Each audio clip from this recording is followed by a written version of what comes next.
C'est bon? Oui. D'accord. Bon alors écoutez, je suis là pour vous parler, aujourd'hui du temple de Wanla et on va essayer de voir en quoi il constitue un jalon dans l'histoire de l'art du Ladakh. Le Ladakh, vous le savez sûrement, c'est une région himalayenne qui est située au nord-ouest de l'Inde, aux frontières avec la Chine et le Pakistan, et qui est partiellement disputée et sous contrôle de ces 2 pays. Jusqu'en 2019, le Ladakh faisait partie de l'État semi-autonome du Jammu et Cachemire, et depuis 2019, il est sous contrôle direct de Delhi. Alors, depuis les années 50, avec la fermeture des frontières avec le Pakistan et la Chine, le Ladakh est un véritable cul-de-sac. Ceci dit, autrefois, c'était une région de transit au cœur des routes commerciales, dites des routes de la soie, et qui servait d'interface entre le Tibet à l'est, le bassin du Tarim au nord, l'Asie centrale au nord-ouest, la région du Cachemire à l'ouest, avec des artistes très productifs, et au sud, avec l'Inde du Nord. Si on zoome sur le Ladakh, on voit que c'est une région montagneuse et de très haute altitude. Les vallées sont situées entre 2500 et 4500 mètres d'altitude en moyenne. Et le relief est constitué de 4 grandes chaînes montagneuses, le Karakoram, le Ladakh, le Zanskar et l'Himalaya. Ces chaînes montagneuses définissent un ensemble de sous-régions au climat distinct, avec d'ouest en est le Pourig, le Cham, le Stot, avec la capitale actuelle, Leh, le Jong, plus près du plateau tibétain, la Nubra au nord et le Zanskar au sud. Enfin, une région ici entre parenthèses, la région de Wanla, qui n'est plus connue aujourd'hui, mais qui était encore mentionnée dans un ouvrage du 19e siècle comme une région historiquement importante. C'est celle-là qui va nous intéresser en particulier aujourd'hui. Actuellement, le Ladakh a une population à 50% bouddhiste et à 50% musulmane. Historiquement, toutefois, elle a été très proche du Tibet. Le Ladakh a été sous domination de l'Empire tibétain, puis sous domination de la Confédération du Tibet de l'Ouest, du Xe au XIIe siècle, qui a lancé une grande rénovation du bouddhisme dans la région. L'histoire du Ladakh au XIVe siècle, le siècle qui nous intéresse particulièrement aujourd'hui, est très incertaine. Les rares matériaux qu'on a sont des généalogies royales, de maisons royales distinctes et concurrentes les unes par rapport aux autres, et on n'a jamais que des noms de rois, pas d'événements, ni même de dates, surtout pas de date en fait. Ce qui est intéressant de voir sur cette carte, qui correspond à la situation du Ladakh vers 1330, c'est qu'il était à proximité de 3 grands empires, les Mongols Chagatai au nord, les Mongols Yuan à l'est, avec le protectorat, le gouvernement fantoche de l'école Sakya, et le sultanat de Delhi au sud. Pour certains auteurs, pendant cette période, le Ladakh était indépendant de l'Empire Yuan, et il était sous une forte influence de l'école religieuse tibétaine Drigung, qui apparaît ici à l'écran. Pour d'autres auteurs, au contraire, le Ladakh a été placé sous domination de l'Empire Yuan assez tôt, dès la deuxième moitié du XIIIe siècle, c'est-à-dire avant même que le monastère mère de Drigung ne soit brûlé par Sakya en 1290. Alors, heureusement pour nous, l'absence de sources historiques pour le Ladakh pendant le XIVe siècle est compensée par une forte densité archéologique. On a en effet 35 monuments bouddhiques qui datent du milieu du XIIIe siècle à la fin du XVe siècle. Ces monuments, dans l'histoire de l'art du Ladakh, sont à situer après le célèbre groupe des monuments d'Alchi et les sites associés, qui sont datés de la fin du XIIe siècle au milieu du XIIIe siècle, qui sont caractérisés par leur art cachemiriens, leur mise en avant des assemblées des tantras dits du yoga et l'influence grandissante de l'école Drigung. La fin du groupe d'Alchi, vers le milieu du XIIIe siècle, correspond sans doute à l'invasion, aux 2 invasions mongoles du Cachemire à cette période. Les monuments plus tardifs qui nous intéressent aujourd'hui, ces 35 que vous voyez à l'écran, sont eux caractérisés par un changement de référence artistique. on n'a plus d'influence du Cachemire, mais on a désormais une influence forte, des emprunts plutôt, faits à l'art du Tibet central. Ces monuments que vous voyez ici ont été examinés séparément dans plusieurs études, parfois même dans des études monographiques, mais rarement pris ensemble, comparés les uns aux autres. Ça a été le cas dans une étude pionnière de 1986-87 par Gilles Béguin et Lionel Fournier. Ça a été le cas dans une étude plus extensive de Christian Ludianit en 2015. Et c'est le cas aussi dans ma thèse, qui s'intéresse en particulier à un sous-groupe de monuments parmi ces 35, le sous-groupe des monuments de Wanla. Alors, parmi les 35 monuments que vous voyez à l'écran, on peut distinguer 3 sous-groupes par rapport à leur lien au groupe de Wanla. On a des monuments qui apparaissent ici en vert, qui sont des stupas portes qui possèdent des chambres peintes en général, et qui sont contemporains ou bien légèrement antérieurs au groupe des monuments de Wanla. Ils ne nous intéressent pas aujourd'hui. On a également des monuments plus tardifs que le groupe de Wanla, qui ont été fondés, eux, au XVe siècle. Ils ne nous intéressent pas non plus, même s'ils prolongent certains aspects iconographiques et stylistiques des monuments de Wanla. Enfin, on a le groupe des monuments de Wanla en tant que tel, qui comporte 9 monuments qui apparaissent ici à l'écran. Alors, ces 9 monuments sont nommés groupes de Wanla dans ma thèse, car ils sont centrés autour du temple de Wanla qui nous intéresse aujourd'hui particulièrement. On va voir dans cette présentation d'abord le temple de Wanla et son importance en tant que tel à travers une étude détaillée de son contexte historique, de son iconographie, de son style et de sa chronologie interne. On va voir ensuite sa place dans le groupe de Wanla à travers l'identification d'un réseau de patrons et de peintres. Puis sa place dans l'histoire du Ladakh et du Tibet à travers sa datation et son affiliation à l'école Drigong. Alors commençons par le temple de Wanla et son contexte historique.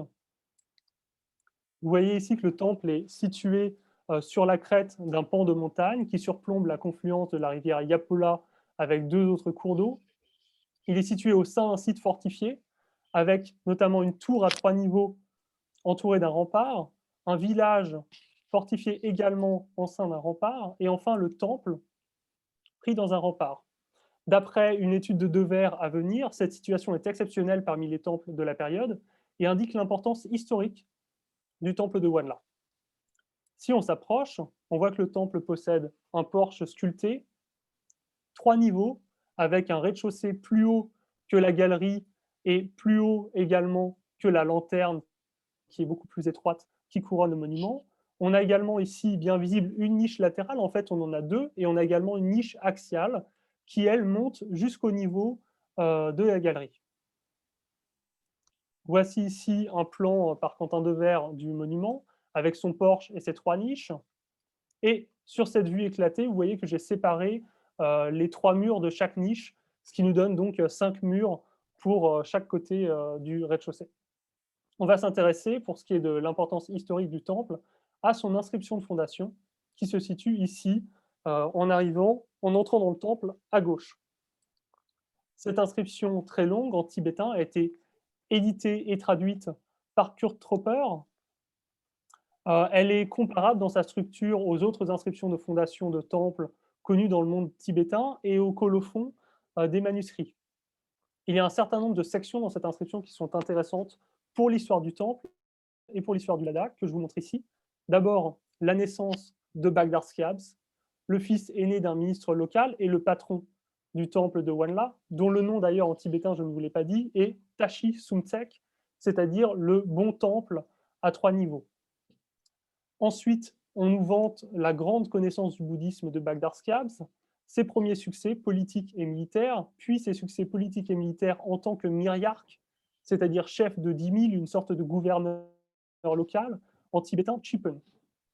Ensuite, on trouve la réalisation de la vacuité par Bagdar Schiabs, qui a mené à la fondation du temple, qui d'ailleurs est dédié à la mémoire de ses parents défunts, probablement. Ensuite, une section sur l'architecture du temple, une autre sur son iconographie, enfin une dernière sur les hauts faits des fils de Bagdar Schiabs. On va essayer de mettre ça sous la forme de carte et de voir ce que ça nous indique du rapport de Bagdar Schiabs à la géographie du Ladakh. Ici, on trouve la forteresse de Wanla, au sein de la région un petit peu plus étendue de Gyashing. On sait que Bagdartiab était donc le fils d'un ministre et qu'il venait d'un lignage puissant situé à Wanla. Après ces 30 ans, nous dit l'inscription, il aurait conquis un certain nombre de places fortes autour de Wanla et de villages qui apparaissent ici à l'écran, d'ouest en est, Namsuru, Waka, Karpoche, l'ancien nom de la forteresse de Bodkarbu, qui est une des plus imposantes du Ladakh, Kanji, Mangyu, Alchi et Ensa, qui est peut-être le nom de l'ancienne forteresse d'Alchi. Ces places fortes et villages sont situés le long de routes commerciales et militaires qu'a pu emprunter Baghdad Schiabs. Et avec ces éléments, on peut supposer que le territoire contrôlé par Baghdad Schiabs était celui qui apparaît ici en jaune, avec les parties assurées étant les parties les plus incertaines de son territoire. On sait ensuite que Baghdad Schiabs a obtenu un titre, celui de Miryark. D'après l'inscription, il l'aurait obtenu depuis le Cachemire. Alors peut-être s'est-il rendu dans cette région, peut-être l'a-t-il obtenu différemment, on ne sait pas. En tout cas, il semble qu'après l'obtention de ce titre, Baghdad Schiabs ait étendu son emprise sur le Ladakh, puisqu'on nous dit qu'il a subjugué les Baltis au nord, il a subjugué aussi au nord les Jokpa, et il a également collecté des taxes en matière en produits laitiers de la région du Changtang, ici assez proche du Rong probablement. On apprend ensuite que Baghdad Schiabs a fondé le temple au bénéfice de ses parents, puis de ses fils. On sait que le cadet était un moine qui s'est rendu au Tibet central, à Drigung, par là, et qu'il aurait obtenu des enseignements du hiérarque contemporain de Drigung. Enfin, on apprend par l'inscription que les fils de Baghdad Schiabs ont fondé plusieurs temples eux-mêmes, ainsi qu'un stupa euh, à l'emplacement de la chambre funéraire de leur père, dans une plaine qui est la plaine située entre Nyo, dans l'inscription, probablement le site de Nyoma, et Staglung, ici, dans le Rong. Ainsi, on comprend maintenant que le temple de Wanla est un temple familial d'un chef local qui a obtenu un grand pouvoir politique, apparemment depuis le Cachemire. Et on a également l'idée, dans l'inscription de fondation du temple, d'un groupe de monuments liés à la dynastie de Baghdad Schiabs et de ses fils. On va maintenant passer à l'iconographie du temple. Celle-ci a été étudiée en détail par Christian Luzanitz dans un article de 2002 et plus en détail dans un manuscrit accessible en ligne. L'iconographie du temple est également indiquée en partie dans l'inscription de fondation du temple. Et ce qu'on y trouve se rapporte plus au rez-de-chaussée et à l'extension de la niche au niveau de la galerie qu'à l'ensemble de la galerie ou bien de la lanterne.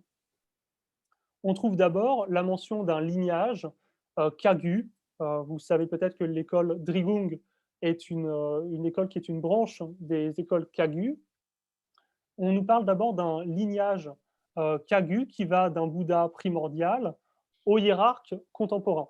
Et ce lignage, c'est celui-ci que vous voyez ici constitué de statues en papier mâché, donc qui sont disposées le long de l'extension de la niche au niveau de la galerie.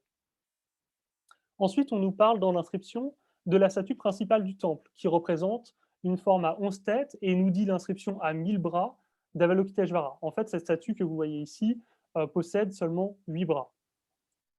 Il s'agit toutefois d'une forme cosmique d'Avalokiteshvara dont on va voir l'idée historique juste ensuite. On trouve ensuite mentionné dans l'inscription de fondation les statues de Maitreya, ici dans la niche de gauche, et celle de Shakyamuni, masquée par un tanka, dans la niche de droite. Ensuite, quoi qu'on n'en parle pas dans l'inscription, il faut mentionner le fait qu'on ait la représentation de chaque côté de la statue principale dans la niche axiale du temple, d'assemblées de diverses formes d'Avalokiteshvara, d'Amitabha et de Padmasambhava, qui composent dans le courant de l'école Nyingma, c'est-à-dire l'école dite des anciens, qui a une forte influence sur l'école Drigung au XIVe siècle, qui compose, dans les courants Nyingma, les 3 corps de Bouddha de la famille du lotus. Ensuite, on trouve dans l'inscription de fondation la mention des assemblées des 4 catégories de Tantra, des plus exotériques aux plus ésotériques, qui sont en fait représentés dans la partie au fond du temple. Et ce sont là des assemblées qui, pour la plupart, euh, représentent la Vajravali, qui est une compilation de textes du XIe siècle.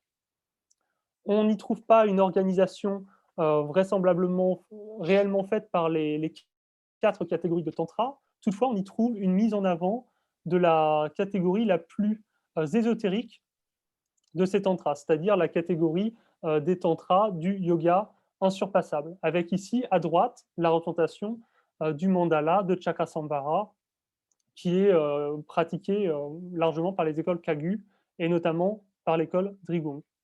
À gauche, on a la représentation du Kagye, qui est une autre assemblée, ou plutôt super assemblée, extrêmement ésotérique. Toutefois, elle n'est pas associée généralement au courant dit nouveau du Tibet, aux écoles Sarma, mais au courant Nyingma. On a là une combinaison qui est propre au temple de Wanla. En fait, à Wanla, c'est là pour la première fois qu'on trouve au Ladakh la représentation et des assemblées du yoga du insurpassable et des assemblées les plus ésotériques du courant Nyingma. On n'avait pas ça dans le groupe des monuments d'Alchi, et on n'a pas ça non plus dans les stupa portes contemporains ou légèrement plus anciens qu'on a vus au tout début de la présentation.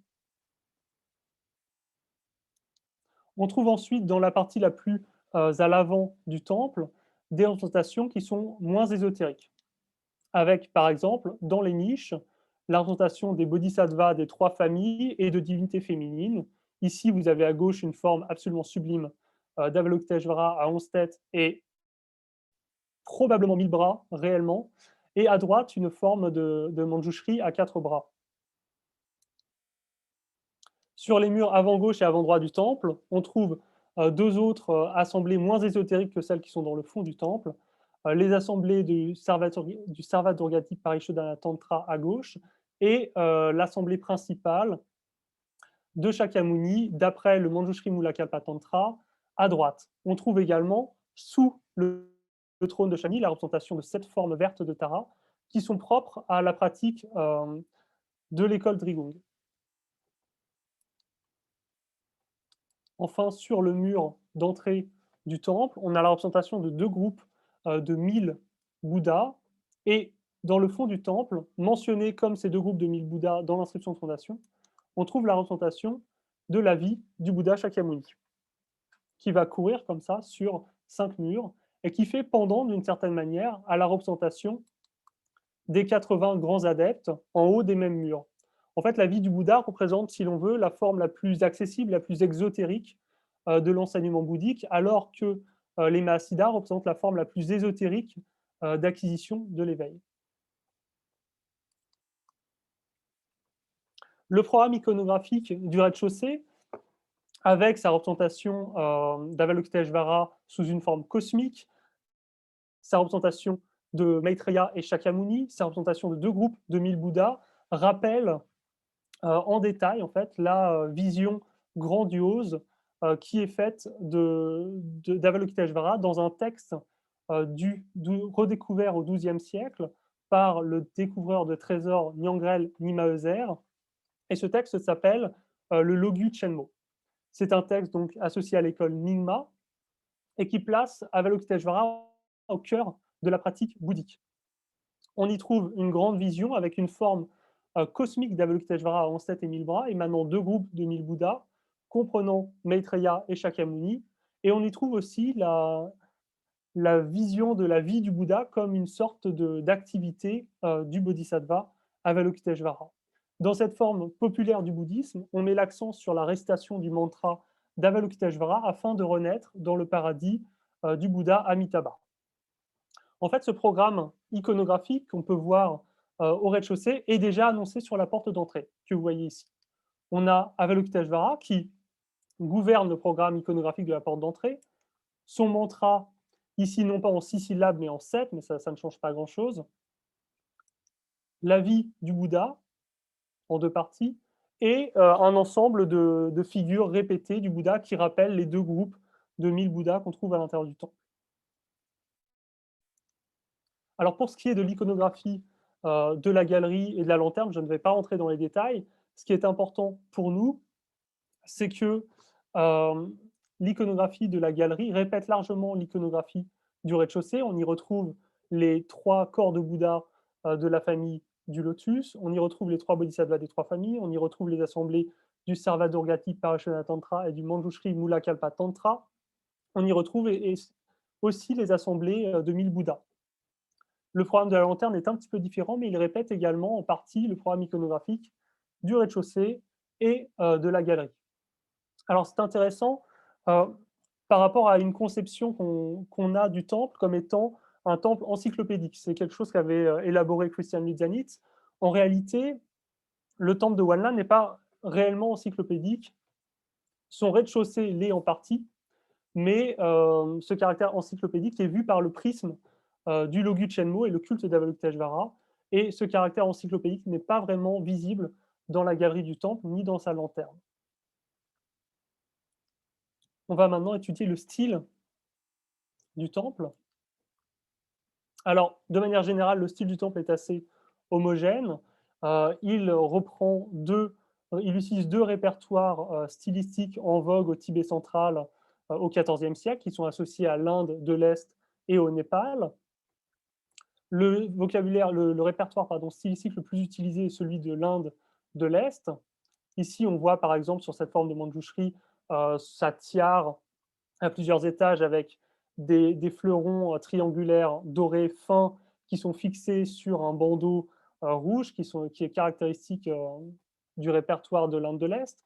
Toutefois, on trouve également certains éléments propres au répertoire népalais, comme ici l'entourage d'une Inde avec un Garuda en haut, 2 nagas, donc ces serpents enroulés, sur les côtés, et des êtres mi-hommes, mi-oiseaux qu'on appelle kinara en sanskrit, dont la queue forme des volutes. De chaque côté des jambages du trône, on trouve également un nombre d'animaux mythiques qui est plus important que dans le répertoire est-indien. Ici, on en a 3, des éléphants, des oiseaux, sans doute des oies sauvages, dont la queue forme 2 volutes, et un animal mi-gazelle, mi-oiseau de couleur verte, qui est caractéristique du répertoire népalais. Ce qui va être particulier au temple de Wanla et au groupe des monuments de Wanla, c'est l'utilisation des 2 répertoires qu'on vient de voir, est-indien et népalais, afin de signifier une gradation iconographique entre divinité principale et divinité secondaire. Ici, dans cette assemblée, la divinité principale, Akshobhya, est représentée d'après le répertoire stylistique est-indien, alors que la divinité secondaire à gauche est représentée selon un répertoire népalais, avec une couronne différente qui ne possède pas ce bandeau rouge qu'on a vu, mais qui est pleinement métallique et qui a des fleurons qui sont plus courts et plus larges et serrés vers le centre de la tête. Voilà, même chose pour la parure qui est métallique et non pas constituée de bandeaux rouges. Alors ça va être vraiment caractéristique du temple de Wanla et du groupe des monuments de Wanla. On ne le trouve pas dans les stupas antérieurs et contemporains qu'on a vus. On ne le retrouve pas non plus vraiment par la suite et à ma connaissance, on ne le trouve pas ailleurs. Alors si le style du temple de Wanla est assez homogène, on peut toutefois distinguer des espaces différents de peinture par la technique, par les frises et par le style personnel des peintres. Au niveau de la technique, on voit un usage de la dorure uniquement sur les murs du fond et sur le mur d'entrée qui viennent distinguer un axe de progression centrale vers la niche axiale, alors qu'on a pour les niches latérales et pour la lanterne l'utilisation d'un rouge très délayé pour marquer les contours, certains contours, par exemple les contours des parures, ou bien ici, pour cette divinité terrible en haut à droite, ces mèches de cheveux qui ne sont pas distinguées avec un trait noir comme ce serait le cas ailleurs dans le temple. On a également une distinction d'espace, on a vu, par les frises, avec des frises très complexes pour essentiellement le fond du temple, des frises de lambrequin dégorgées par des masques de gloire, des frises de lambrequin plus simples pour les niches latérales, des frises de drapés plissés pour la galerie, et des frises de guirlandes pour la lanterne. Maintenant, on va essayer d'opposer en termes stylistiques la niche gauche et la niche droite. En fait, l'attributionnisme est assez peu développé jusqu'à présent dans l'art tibétain, en partie à cause de la notion que les artistes, enfin, à cause de la réalité, pardon, que les artistes, souvent, jusqu'au XIVe siècle, étaient anonymes. C'est le cas à Wanla, on ne les connaît pas. Et aussi à cause du caractère collectif qu'on donne à la peinture tibétaine. Toutefois, dans le temple de Wanla, et on va le voir entre ces deux espaces-là, on voit une distinction très claire euh, d'une zone de peinture à l'autre qui va des divinités principales aux divinités secondaires en passant par les frises. En fait, tous les murs, de haut en bas, peuvent être distingués des murs voisins. Voilà ici deux formes de manjoucherie. On y voit donc à gauche, on est dans la niche gauche, à droite, on est dans la niche droite. On va voir des différences de palettes, avec notamment l'utilisation d'un vert beaucoup plus clair dans la niche gauche, des différences techniques, avec, si vous, il faut peut-être regarder vraiment de près, mais pour ce qui est du manjoucherie de gauche, la base de son œil est cernée de rouge, alors qu'à droite, elle est cernée de noir. On a également des différences dans le canon, avec un visage qui est beaucoup plus allongé à droite et à gauche un visage qui est beaucoup plus rond. Et on a également des différences de détails, avec par exemple la représentation des mèches sur le front du bodhisattva qui sont rondes et bien séparées les unes des autres à droite, alors qu'elles sont liées de manière continue à un bandeau de cheveux noirs à gauche. On peut aussi observer la différence dans les sourcils, avec à gauche des sourcils qui sont épaissis au noir et à droite des sourcils qui sont plus fins. Le dessin du pavillon auriculaire est très différent, avec à gauche, pardon, un dessin qui est fait de grandes courbes et un pavillon auriculaire qui est assez large, alors qu'à droite, il est plus restreint, plus étroit. Les boucles d'oreilles peuvent aussi être distinguées et on a d'autres exemples de ce type. Si on va voir maintenant des petites figures, on trouve les mêmes caractéristiques. On a, bon, ça c'est très difficile à voir aussi, mais pour la figure de Bodhisattva à gauche, de la niche gauche, l'utilisation d'un rouge délayé pour le trait de base de l'œil. À droite, on a un cerneau noir. On a également un canon qui est différent à droite et à gauche. À droite, on a un bodhisattva qui est plus élancé.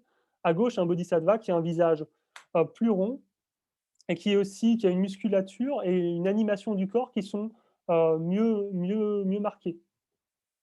On a également des différences au niveau des détails qu'on a déjà vu précédemment, notamment pour ce qui est du pavillon auriculaire qui est plus large à gauche qu'à droite. Voilà, ainsi, il est important d'attribuer ces zones de peinture à des artistes différents. Par l'étude de la technique, des frises et des styles personnels des peintres, on peut distinguer 7 grandes zones de peinture dans le temple de Wanla. D'abord, les deux niches du rez-de-chaussée, ensuite le fond du temple, le mur d'entrée, l'espace de l'extension de la niche au niveau de la galerie, la pièce principale de la galerie et la lanterne. Et ces 7 zones de peinture correspondent au travail d'au moins 9 peintres. La plupart d'entre eux, probablement des maîtres peintres ou des peintres pleinement qualifiés, peut-être assistés d'apprentis dont on ne peut guère caractériser la participation. Et dans certains autres cas, on a le travail de peintres assistants, responsables d'œuvres à la périphérie. On va s'intéresser maintenant à la chronologie interne, fort de ce qu'on a vu de l'iconographie et du style du temple. Jusqu'à présent, la chronologie du temple de Wanla a été étudiée essentiellement par Pabol d'un point de vue architectural. Roland Pabol distingue 6 phases de construction pour le temple. D'abord, pour lui, le temple ne possédait qu'un rez-de-chaussée. Puis, on a la niche principale qui subit une extension. Ensuite, toute la partie arrière qui subit une extension. L'arrivée du portail, le portail est construit et on a un mur aussi de défense qui est construit à gauche du temple. La galerie telle qu'on la connaît est bâtie et enfin la lanterne telle qu'on la connaît est bâtie. Alors si toutes ces phases de construction ne semblent pas trouver de correspondance dans la peinture du temple, on a tout de même certaines correspondances qui peuvent être établies par l'étude donc des frises, de la technique et de la peinture, et aussi par la compréhension de l'iconographie du temple. On a vu qu'on n'avait pas de programme iconographique qui structure tout le temple. On a en fait un programme iconographique propre au rez-de-chaussée qui est répété dans la galerie et à nouveau dans la lanterne. Donc il est très possible qu'on ait d'abord, correspondant à cette première phase, la peinture des murs du rez-de-chaussée, puis à cette phase, je crois la numéro 3 pour Pebble, euh, la peinture des murs de l'extension de la niche. Et vous voyez d'ailleurs à la couleur bleue de ces murs de l'extension de la niche que c'est le peintre actif dans la niche droite du rez-de-chaussée qui a aussi peint ces endroits. Ensuite, on a la peinture de la pièce principale de la galerie et enfin la peinture de la lanterne. Voilà, il est difficile d'établir la réalité de ces phases, en tout cas elles sont pleinement supportées par l'analyse iconographique et stylistique du temple. Il faut tout de même bien considérer que dans tous les cas, le temple n'a pas pu être bâti sur plus d'une ou deux générations, puisqu'il était terminé à l'époque des fils du fondateur Baghdad Sqabs.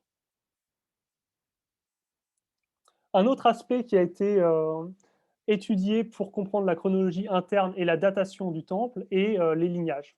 Alors, il y a 9 lignages dans le temple de Wanla, ce qui donne un fort potentiel de datation, puisque si l'on peut identifier le dernier maître représenté, en considérant que c'était le maître contemporain de la fondation du temple, alors on peut dater le temple. Deux chercheurs s'y sont attelés jusqu'à présent, essentiellement Jackson et Ludianitz. Et tous les deux considèrent que le temple a été construit sous plusieurs maîtres, car ils ont pris en compte certains des lignages qu'on voit ici. Jackson a pris en compte les lignages de 12 et 13 mètres, Ludianitz a pris en compte les lignages de 13 et 15 mètres, et ils ont ainsi considéré eh bien, que le temple avait dû être fondé sous le 12e et terminé sous le 13e, ou fondé sous le 13e et terminé sous le 15e. En fait, on a ici les 6 lignages du rez-de-chaussée, on voit qu'ils sont très différents. On a des lignages de 10 mètres, des lignages de 14 mètres. Dans la galerie, on a un lignage de 13 mètres, et dans la lanterne, un lignage de 15. Vous voyez qu'on n'a pas de progression évidente dans le nombre de mètres représentés dans le lignage entre le rez-de-chaussée et la lanterne. En fait, l'étude des lignages est très difficile dans le sens où la représentation des lignages est conditionnée par certains impératifs de composition. Si on a plus ou moins de place, on va raccourcir le lignage, ou bien si on a trop de place, on va l'étendre. Un lignage peut également être copié sur un lignage plus ancien et ainsi être dépassé au moment même où il est représenté. Enfin, on n'est pas certain de la liste des hiérarques Drigung qui a été utilisée comme base pour représenter ces lignages. Jackson et Ludianitz se sont basés sur cette liste-ci qui intègre tous les maîtres que nous connaissons aujourd'hui. Et effectivement, si on considère les lignages de 13 et 15 mètres, on va avoir tendance à dater le temple du règne de Tokawa Rinchen Sengye, Samchepa Jakpa Sonam ou Jonup Dorje Yeshe. Toutefois, il existe des listes des abbés de Drigung raccourcies, avec certains maîtres qui sont omis, comme notamment celle-ci, qu'on trouve dans le Kachem Tongwa Dunden de Taisitu Jantup Katsen. On y trouve 3 mètres de moins, et ainsi, si on se base à nouveau sur les lignages de 13 à 15 mètres, on arrive au ministère de Dorje Rinchen, Dorje Galpo et Choki Galpo, qui ont régné, pour certains, près d'un siècle plus tard que les maîtres identifiés par Jackson et Ludianitz. Donc, tout ça est très incertain, on va y revenir par la suite. Alors, attendez, là, je ne sais pas ce que je dois dire. Oui, pardon, excusez-moi. On a, en fait, il est important de considérer les lignages non pas pour dater le temple, mais comme des objets dans le répertoire iconographique des peintres. Par exemple, si on compare à nouveau la niche gauche et la niche droite, on va trouver des lignages très différents. Dans la niche gauche, on a des lignages très longs, de 14 et 15 mètres. Dans la niche droite, des lignages très courts, de 10 mètres. Si on compare certains maîtres en particulier, on voit ici à droite que Jigten Gompo, le fondateur de Drigung, qui était en numéro 8 dans le lignage, possède le même type d'implantation capillaire qui permet de le reconnaître dans les deux cas. Mais les 2 maîtres qui le précèdent, Gampopa et Padmojupa, eux, ne sont pas représentés de la même manière par les 2 peintres. Donc, cela va pouvoir nous aider ensuite à identifier le travail de ces mêmes peintres ailleurs qu'à Wanla, mais ça ne va pas vraiment nous aider à dater Wanla. On passe enfin à la deuxième partie de cette présentation. Je crois que j'en suis déjà à 35 minutes. Sachez que les deux dernières parties sont plus courtes. Alors, maintenant, nous allons étudier la place du temple dans le groupe de Wanla, éclairé par l'étude du stupa porte de Nyoma et par l'étude du temple de Kanji. Avant de faire cela, il est intéressant de reprendre cette carte du territoire de Bagdad-Schiabs, puisqu'on peut voir que le territoire où Bagdad-Schiabs était actif et où ses fils ensuite auraient construit un stupa sur sa chambre funéraire correspondent presque exactement à l'implantation des monuments du groupe de Wanla qui apparaissent ici. Et dans un premier temps, donc, on va s'intéresser à un stupa porte à Nyoma, qui a été publié d'abord par Peter Van Ham en 2014, qui n'a pas fait de lien explicite avec Wanla. Toutefois, en se rappelant, nous, de l'inscription de fondation du temple, on se demande évidemment s'il pourrait s'agir du stupa funéraire bâti par les fils de Bagdad-Schiabs pour leur père. Alors voici ici Nyoma, vous voyez que c'est une plaine, en tout cas pour la géographie du Ladakh, et le stupa se trouve ici, derrière un piton rocheux sur lequel se trouvent les restes d'un site fortifié et aujourd'hui un monastère. Voici le stupa porte de Nyoma depuis le sud. On trouve dans la partie inférieure une porte par laquelle on peut passer, et au-dessus, on a un espace rectangulaire avec des marches qui correspondent au stupa proprement dit et qui comprennent une chambre intérieure peinte entièrement, qu'on va voir. Voici une vue de l'intérieur du stupa porte. Le plafond que voici, qui comporte un mandala peint et sculpté qu'on va identifier par la suite. Quand je parle de sculptures, ce sont des sculptures sur plaques de bois qui ont été fixées sur les planches du plafond. Vous voyez également que c'est un plafond à plusieurs niveaux, et sur les niveaux, sur certains niveaux, on trouve la représentation de formules bouddhiques qui correspondent à certaines des divinités représentées dans la chambre principale.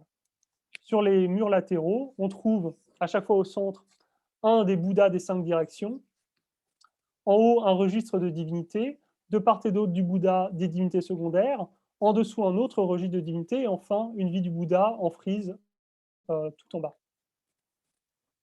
Un dernier élément notable, c'est que sur les parties verticales, sur la tranche des poutres de bois qui constituent le plafond, on a d'autres divinités représentées qui complètent pour certaines le plafond et pour d'autres les murs latéraux.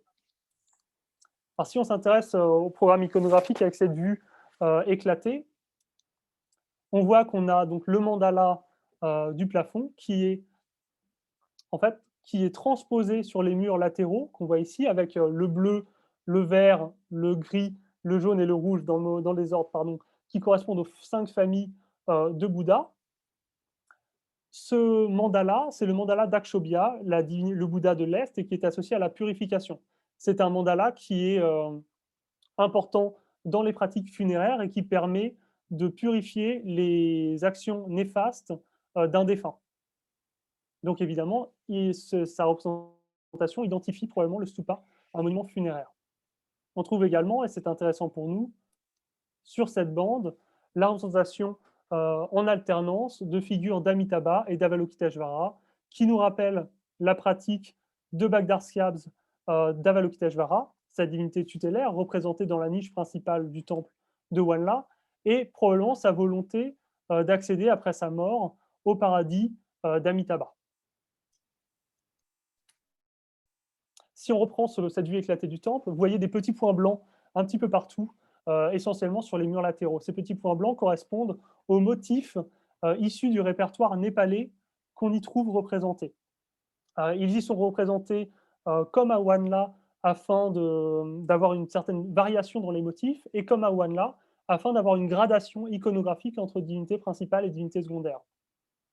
Le répertoire népalais est cependant beaucoup plus poussé à Nyoma qu'à Wanla, et fait du stupa porte de Nyoma une sorte de pierre de rosette des répertoires stylistiques est-indiens et népalais. Ici, sur cette comparaison, on peut distinguer des trônes très différents dans leur ornementation, avec un lion et un animal hybride à gauche, et deux animaux et un homme à droite. Si on regarde dans le détail, on peut voir aussi là une différence dans les tiares des Bouddhas, également dans la représentation de leur boucle d'oreille. Et au-delà de ça, on voit également des différences dans la représentation du pavillon auriculaire ou encore de leur mèche de cheveux et du pli des aisselles. Si on s'intéresse maintenant au style personnel du peintre qui a œuvré à Nyoma et qu'on le compare à ce qu'on observe à Wanla, on voit une similarité extrêmement nette avec le travail du peintre qui était actif dans la niche droite. Alors ça se voit ici au niveau des mèches de cheveux, très fines et bien séparées les unes des autres. Ça se voit au niveau du pavillon auriculaire. Vous voyez également la représentation de petits ronds ici entre le lobe et le pavillon auriculaire. Ça se voit dans les parures, ça se voit à tout un tas de niveaux. Ça se voit évidemment dans le canon physique également. C'est encore plus clair dans la comparaison de ces deux Bouddhas, où on trouve le même type de de mèches de cheveux extrêmement fines, la même représentation du visage, la même représentation du costume avec un pan plissé qui retombe sur l'épaule gauche et encore la même ornementation du nimbe avec des volutes de différentes couleurs. Maintenant qu'on a identifié le travail d'un même peintre à Wanlei et à Nyoma, il est intéressant de se poser la question de son répertoire iconographique. Et on voit en fait dans les deux temples la mobilisation des mêmes types d'assemblées par le même peintre, avec ici à gauche, à Nyoma, une version condensée de l'assemblée qu'on a vue à Wanla. C'est encore plus flagrant dans la représentation des lignages. On trouve à Nyoma un lignage très court, de 11 mètres seulement, comme on en a vu dans la niche droite de Wanla. Et avec la représentation en particulier des mètres 6, 7 et 8 ici, c'est-à-dire Gampopa, Padmodukpa et Jigten Gampo, de la même manière exactement qu'on les avait trouvés représentés à Wanla. Ah, je n'entre pas dans les détails de leur coupe de cheveux, on pourra en parler plus tard si vous voulez. Voilà pour Nyoma. Donc on a vu à Nyoma un monument qui est, d'après son programme iconographique, funéraire, en mettant l'accent sur Avalokiteshvara, qui était la divinité tutélaire de Baghdad Schiabs, et un monument qui a été peint par un peintre également actif à Wanla. On a donc toutes les raisons de penser qu'il s'agit effectivement du stupa funéraire érigé par les fils de Baghdad Schiabs pour leur père, et dans ce cas, il s'agirait d'un monument légèrement postérieur au temple de Wanla.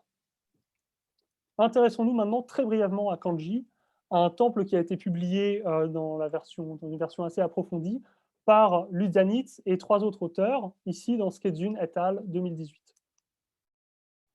Le temple de Kanji se situe assez proche de Wanla. Il est ici. Il possède une inscription de fondation qui a été éditée et traduite par Kurt Tropper, qui fait mention de Wanla, mais pas dans un contexte extrêmement précis. Toutefois, on peut penser que le fondateur du temple de Kanji n'était pas de la famille de Baghdad Schiabs, mais était très probablement son vassal. C'est un temple qui a sur son mur du fond 3 statues, dont la principale est celle d'Avalokiteshvara. Encore une fois, cela nous rappelle le culte de Baghdad Schiabs pour cette divinité. Et ce qui nous intéresse, nous, précisément, ce sont les peintures qui, à Kanji, rappellent de manière très claire celles qu'on a vues dans la niche gauche du temple de Wanla au rez-de-chaussée. Alors, ça se voit ici un certain nombre de titres, par exemple, au niveau de la palette de couleurs avec l'utilisation d'un vert extrêmement pâle, un vert olive très pâle. On a également une harmonie colorée qui est très similaire avec le pagne euh, qui a un vert clair, un bleu clair et un jaune. On trouve également dans le canon quelque chose de très semblable et dans les détails également, avec ici par exemple la représentation des pétales intermédiaires du lotus qui sont marqués chacune d'un petit cercle. Allons voir plus en détail deux visages. On y retrouve la même technique avec, ici vous le voyez bien à gauche, la ligne de base des yeux qui est cernée en rouge.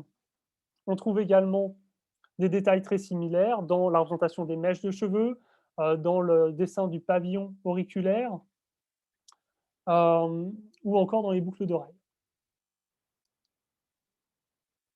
Maintenant que nous avons identifié à nouveau un peintre, Akanji, qui était actif également à Wanla, on peut se poser aussi la question de son répertoire iconographique, et on trouve, sans trop de surprise, le même type de divinité représentée à Kanji et à Wanla, avec à Kanji la représentation de cette forme rare de Sarasvati, qu'on trouve également à Wanla, mais dont je n'ai pas malheureusement de bonnes photographies à vous montrer.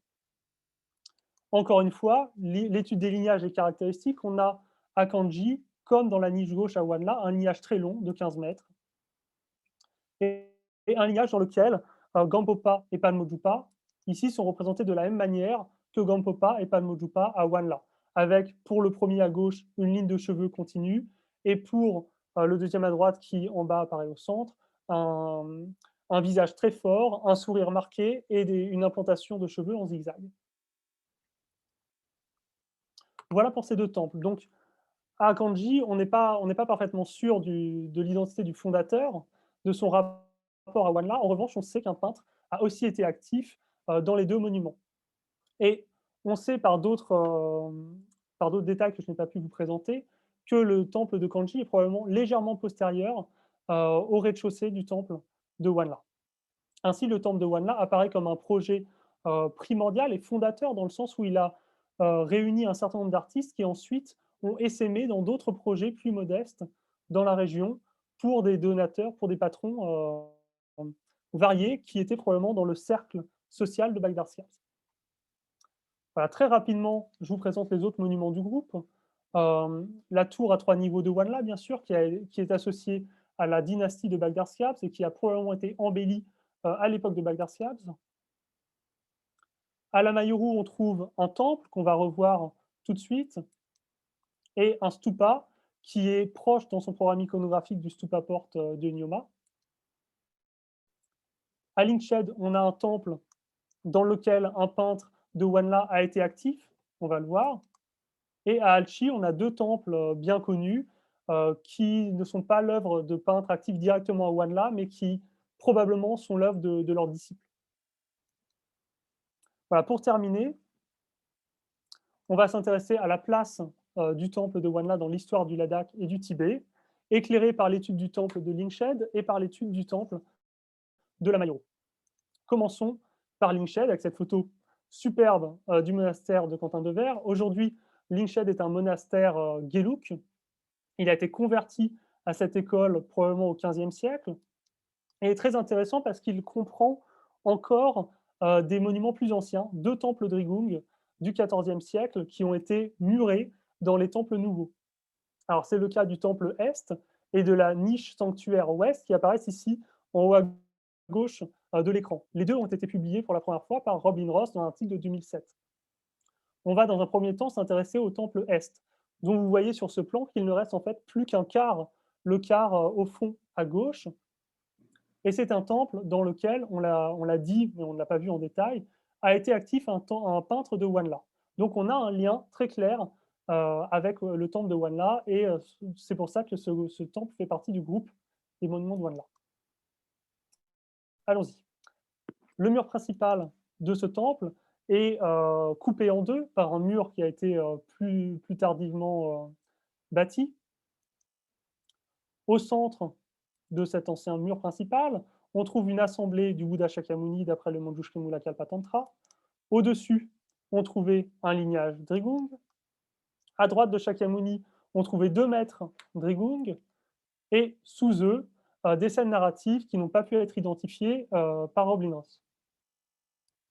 En fait, on va mieux comprendre le programme iconographique de ce temple en allant voir la niche sanctuaire ouest, qui ne fait pas partie, elle, du groupe de Wanla, mais qui permet de mieux comprendre le temple est. Allons-y. On trouve dans la niche sanctuaire ouest un mur principal avec une assemblée de Shakyamuni, et sur les murs latéraux, de part et d'autre, en miroir, les portraits de 2 maîtres Drigung, entourés de scènes narratives. En fait, il est très intéressant de comparer ces scènes à l'iconographie du temple Est, puisqu'on retrouve une assemblée de Shakyamuni, qui est plus développée dans le temple Est. Le maître à droite de Shakyamuni correspond au maître à droite de Shakyamuni dans le temple Est, et le maître à sa gauche correspond au maître en seconde position à droite de Shakyamuni dans le temple Est. De la même manière, on peut identifier, enfin, on peut comparer les scènes narratives. Les scènes narratives représentées autour du maître à droite de Shakyamuni apparaissent ici, dans le temple Est de Lingshed, tandis que les scènes narratives autour du maître à gauche de Shakyamuni dans la niche sanctuaire Ouest apparaissent ici, dans le temple Est de Lingshed. Enfin, le lignage qu'on n'a pas vu jusqu'à présent, parce que c'est difficile de les avoir sur la même photo, au-dessus des deux portraits en miroir, correspond au lignage qu'on trouve au-dessus de Shakyamuni dans le temple Est. Alors, évidemment, l'un de ces deux temples a été copié sur l'autre, ou plutôt, on s'est inspiré de son iconographie pour en peindre un. Ce n'est pas la niche ouest qui s'est basée sur le temple est, mais l'inverse. On voit très bien que le temple est a été copié dans son iconographie de la niche sanctuaire ouest. C'est très intéressant puisqu'on peut identifier les portraits de maîtres de la niche sanctuaire ouest. Ici, au centre, on a Jigten Gompo, et autour de lui, des scènes narratives issues d'une de ses hagiographies par l'un de ses disciples. Ici, on a le Jigungpe Namtal Chobgyepa Tishutsepa de Chenga Chakpa Jumne, un disciple ayant vécu, ayant régné sur Drigung entre 1234 et 1255. Et cette vie est conçue ainsi. On a une première scène juste au-dessus du maître, et ensuite les scènes qui se suivent dans le sens des aiguilles d'une montre. En face, on trouve la représentation d'un successeur de Jigten Gompo qui n'a pas pu être identifié jusqu'à présent. Heureusement, nous avons un colophon qui va nous permettre d'y voir un peu plus clair. Il nous dit « Ces vies du maître précieux, qui incarnent l'essence de tous les Bouddhas des trois temps, ont été composées par l'ami vertueux du Purang, le maître Shakyavajra, comme support de la dévotion des générations futures. La calligraphie et le fait du moine Sonam E, qui est son fils de cœur, puissent tous les êtres atteindre l'omniscience grâce à cela. » Alors ça ne nous dit pas qui est ce maître, mais ça nous identifie ces scènes comme étant des vies antérieures, ici, la vie présente du maître, là, et sa vie future, sa réincarnation en tant que Bouddha, enfin. Ce qui est très intéressant de constater quand on lit les légendes qui identifient toutes ces scènes, c'est qu'à chaque fois, on cherche à y lier la vie, les vies antérieures de ce successeur de Jigten Gompo à Jigten Gompo, comme s'il était son disciple dans des vies antérieures. En fait, pour identifier ce maître, il faut s'intéresser à sa vie présente, naturellement, numéro 19, dont l'inscription nous dit ceci. Ensuite, pour la dernière des 14 terres de Bodhisattva, dans le domaine de Drigung, toi, le grand Dharmaraja resplendissant, qui diffusa et propagea la sainte religion du Bodhisattva doué d'une urna émettant des rayons de lumière, l'émanation du moine nommé Nagarjuna. Alors, tout cela, c'est une paraphrase pour dire Jigten Gompo. Toi, donc, le lointain successeur de Jigten Gompo, tu atteignis la 14e terre, dite de la grande accumulation. Ton corps radieux est tel la solide montagne, ta parole mélodieuse à la puissance du tonnerre de Brahma, et ton esprit à la nature inexprimable de l'espace. Ton nom suprême est Dorje Rinchen. Or, on connaît Dorje Rinchen. Il apparaît dans cette liste des abbés de Drigung en 16e position. Dorje Rinchen est l'abbé de Drigung qui a reconstruit le monastère après sa destruction en 1290 par Sakya. Cette peinture témoigne donc de l'influence continue des Drigung au Ladakh après la destruction du monastère. C'est aussi extrêmement intéressant pour nous pour dater Wanla, puisqu'on a dans la niche sanctuaire ouest un lignage de 12 ou 13 mètres qui devait forcément se terminer par Dorje Rinchen. Et ce lignage a été copié dans le temple est de Lingshed, un temple qui appartient, on l'a vu, au groupe de Wanla. Cela nous montre donc qu'on a dans le groupe des monuments de Wanla l'utilisation d'un lignage dans lequel Dorje Rinchen est numéro 12 ou 13. Ce qui correspond en fait plutôt à une liste raccourcie où Dorje Rinchen est numéro 13. Et on voit donc que si on interprète les lignages de 13 à 15 mètres représentés à Wanla d'après le lignage de Lingshed, eh bien, on daterait le temple de Wanla plutôt des règnes de Dorje Rinchen, Dorje Gyalpo ou Choki Gyalpo, c'est-à-dire du XIVe siècle. Cela est aussi confirmé par le fait que le temple Est est lui-même copié de la niche sanctuaire Ouest, qui elle-même date au plus tôt du règne de Dorje Rinchen. Alors, pour préciser la datation de Wanla, on va voir dans cette toute dernière partie, en 8 diapos, je crois, le temple de la Mayuru, qui est un temple dans lequel a été actif un peintre au moins actif au rez-de-chaussée de Wanla, et donc un monument du groupe de Wanla. Si on regarde le mur gauche du temple, on trouve une représentation à 11 têtes et de nombreux bras d'Avalokiteshvara, comme dans la niche principale du temple à Wanla, et juste à la gauche de ce bodhisattva, on trouve une triade bouddhique, qui est celle qui nous intéresse ici. Cette triade bouddhique est composée d'Amitayus au centre, de Padmasambhava à sa droite, un maître Nyingma de l'ordre donc de l'école des anciens, et à gauche d'Amitayus, on a un maître non identifié jusqu'à présent. Ce qui est très intéressant pour nous, c'est que cette triade apparaît également à Wanla, à gauche de la statue d'Avalokiteshvara à 11 têtes et 8 bras. On a Amitayus au centre, Padmasambhava, ici masqué par la statue, notre maître non identifié, caché derrière un pilier, mais qu'on peut malgré tout deviner, puisqu'il porte, dans les deux cas, la même cape jaune, qu'on peut voir.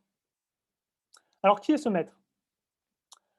Il se caractérise par le port d'un vêtement monastique, il a une cape jaune, les mains à la Mayuru devant la poitrine, il porte sans doute un vajra, une clochette, et ce qui nous intéresse particulièrement, c'est son chapeau, qui est un chapeau, une coiffe pointue avec les bords relevés, qui est propre aux détenteurs de connaissances ou aux trouveurs de trésors des écoles, de l'école Nyingma. Encore plus intéressant pour nous, un maître avec le même chapeau est représenté dans la scène qui est probablement la scène de consécration du temple de Wanla. On le retrouve ici, même costume, même main réunie devant la poitrine, et chapeau un petit peu différent, mais chapeau associé également à l'ordre Nyingma, puisqu'on peut par exemple le comparer au chapeau porté à Kanji par Padmasambhava, le fondateur de l'ordre Nyingma, et c'est un chapeau dont les bords relevés sont représentés tels des pétales de lotus. C'est un chapeau lotus. Alors, qui est ce maître représenté à la Mayuru et à Wanla? On peut avoir une dernière indication en regardant à nouveau la scène de consécration, où on voit des maîtres qui portent, eux, des chapeaux assez complexes. Ils sont des chapeaux propres aux ordres Kagu et à l'ordre Drigung. On aurait donc, si on se rapporte à l'inscription de fondation du temple, peut-être ici la représentation du hiérarque de Drigung, euh, qui est allé visiter le fils de Bagdarskiab, son fils cadet. Alors maintenant, la question, bien sûr, est quel est l'abbé de Drigung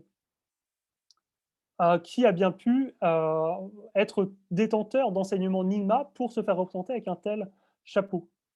Eh bien, il ne s'agit vraisemblablement pas de Dorje Rinchen, mais de son frère et successeur, Dorje Gyalpo, dont on sait par son hagiographie rédigée au XVe siècle qu'il était reconnu comme une réincarnation de Padmasambhava et un détenteur d'enseignements Nyingma. On trouve ainsi dans le Dorje Gyalpo Namtar Rinni Kalwe Baden de Kungya Rinchen cette prière inaugurale, le protecteur sans pareil Dorje Chochen-sel, c'est-à-dire une forme de Padmasambhava, né d'un lotus et détenteur de la connaissance, le roi Chakravartin Padmasambhava, en ce temps et en ce lieu, était nommé Dorje Gyalpo. La bannière de sa renommée flottait au-dessus des trois mondes. Quant aux merveilleuses actions de son corps, de sa parole et de son esprit, personne, jusqu'à la fin des temps, ne saurait les exprimer. Pour cela, à toi le Seigneur sans pareil, je rends hommage en tout temps et prends refuge.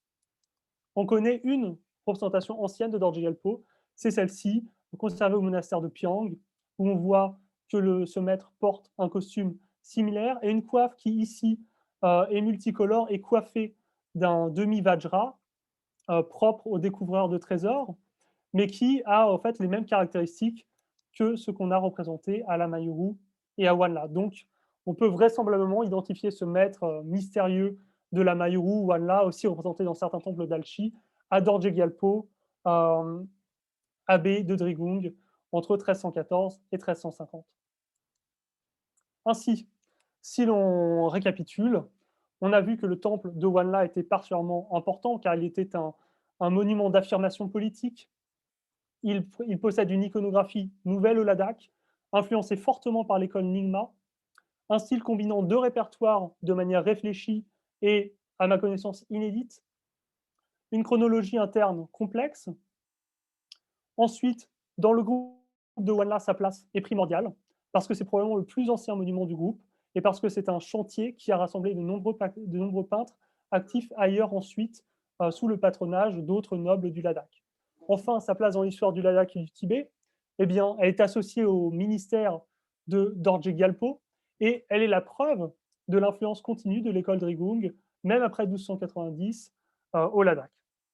Voilà, j'ai terminé et je vous remercie beaucoup de votre attention.